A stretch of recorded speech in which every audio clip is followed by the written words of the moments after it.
If you had the opportunity to take $350 million and run, where would you go? Who would you take with you? And what lengths would you go to remain hidden?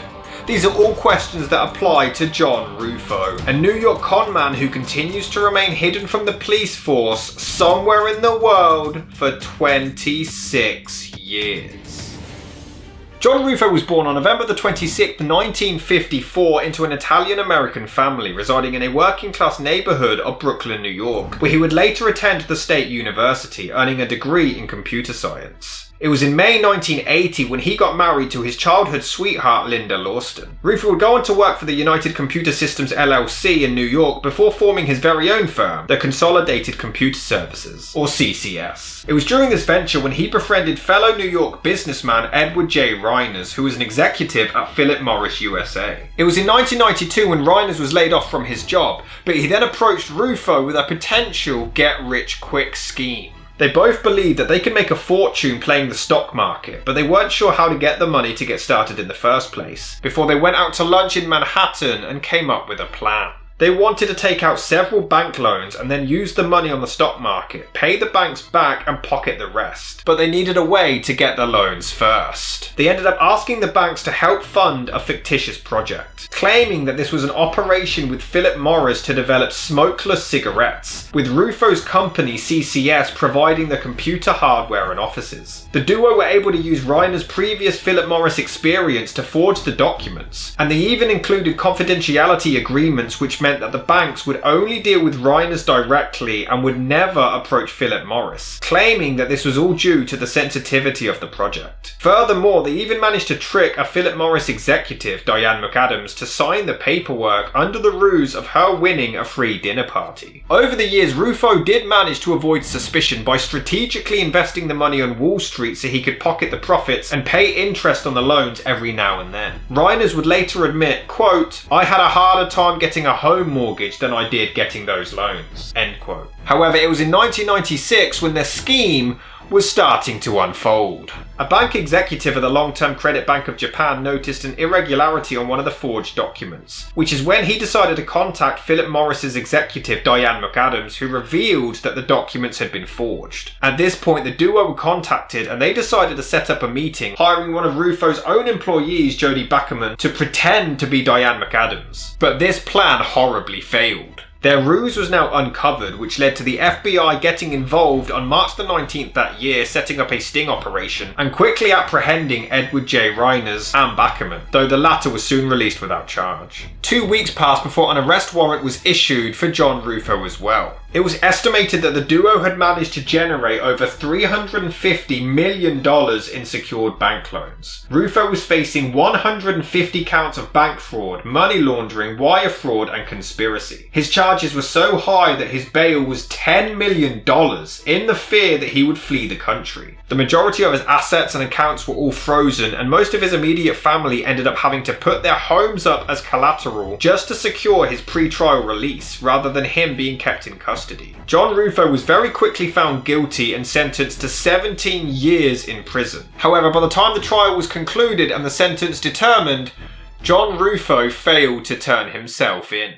On the day he was due to start his sentence, November the 9th, 1998, John Ruffo dropped his wife off at the train station, telling her that he was meeting with a parole officer. He then rented a Ford Taurus and drove to Queens, New York, where he handed over an electronic monitoring bracelet that he had been wearing, before he was supposed to head to prison in New Jersey to begin his sentence. He was instead caught on CCTV at an ATM withdrawing $600 and was never seen again.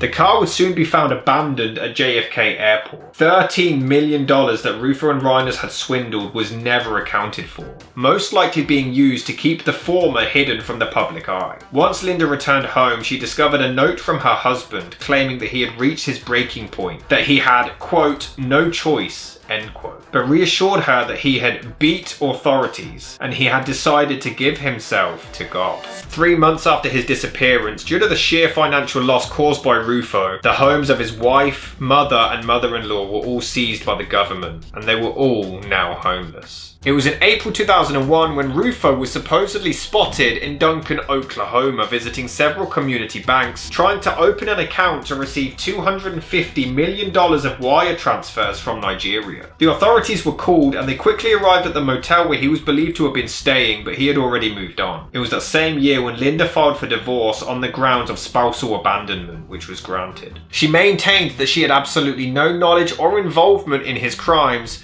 and was baffled that he was able to just slip away. She stated, quote, "I cried for a year every day. I had a rash on my face where the tears came down. I'd like to face him. I kind of want to tell him what he did to my family, what he did to me. I want to know how you can do that," end quote. The authorities were convinced that Ruffo was being assisted and had some kind of financial resources helping him to change his identity and avoid detection, making the job of the police extremely difficult. Ruffo claimed to have had connections with the CIA and the mafia, and he supposedly had international ties with those in the Caribbean, South America and Europe, leading to the manhunt quite literally spreading across the entire globe, trying desperately to find this man. Though many believe that John Ruffo was a compulsive liar who merely exaggerated all of these connections. Chief Deputy US Marshal John Boland reportedly said, quote, "Having been sentenced to 220 months of incarceration and not serving a single day of that kind of sticks in the craw of those of us in this profession. His actions are a mockery to our justice system. We are the best in the world at this. He just has to make one mistake. We can make many, but he just has to make one. We'll catch him," end quote.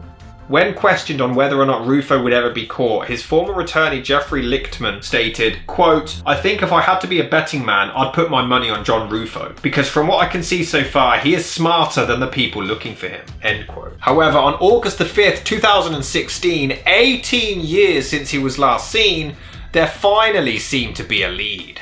John's cousin Carmen Pascal was watching the LA Dodgers against the Boston Red Sox on television when he was convinced that he could see Ruffo in Dodger Stadium, and he immediately contacted the police. The authorities managed to find the seat number and even contacted the ticket holder, but they had given their ticket away. In fact, the ticket had been exchanged so many times that they were unable to find the man on television, at least for 5 more years. It was in October 2021 when the image of the man was released to the public, Pascal maintaining that it was his cousin. The police were contacted with an anonymous tip and actually managed to track down the man seen at the game. Once using fingerprints and a background check, it turned out that this individual was not John Ruffo.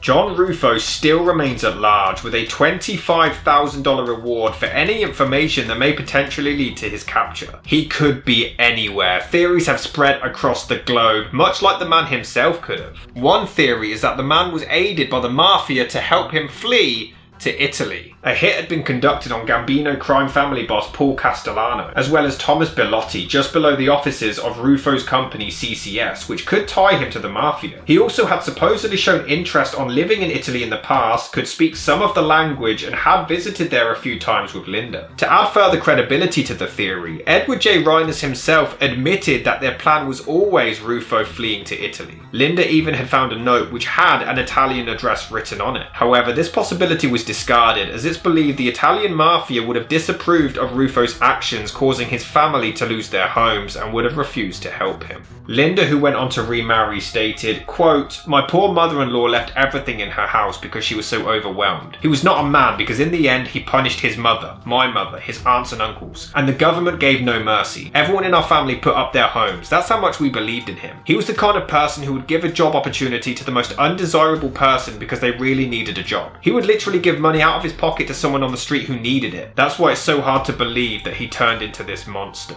end quote. Another theory is that he had connections with the FBI, as he had previously posed for photographs with some of their members. Once he was initially arrested, John claimed to have been an undercover operative in the past and stated that he was, quote, "helping give a legitimate appearance to a covert operation," end quote. This story was corroborated by Jody Buckerman, who was Ruffo's former secretary. She confirmed that he had worked with the FBI in the past, and she, as well as Ruffo's ex-wife Linda, were convinced that FBI agents had been using his CCS company Germany as a base for some of their operations. Ruffo's story even included him helping the FBI in finding undercover Soviet spies and trying to make them defect to the United States. And this spirals off into its own theory, that Ruffo is being protected by the Russian government. However, Deputy Chief of the US Marshal Service Eric Runk claimed that they didn't have enough credible evidence to follow up on this possibility, convinced that it was another dead end. Quote, "We find people all the time who have been on the run for 20 plus years, but it is difficult because you're talking about a gentleman who went totally off the radar." End quote. Another theory is that John Ruffo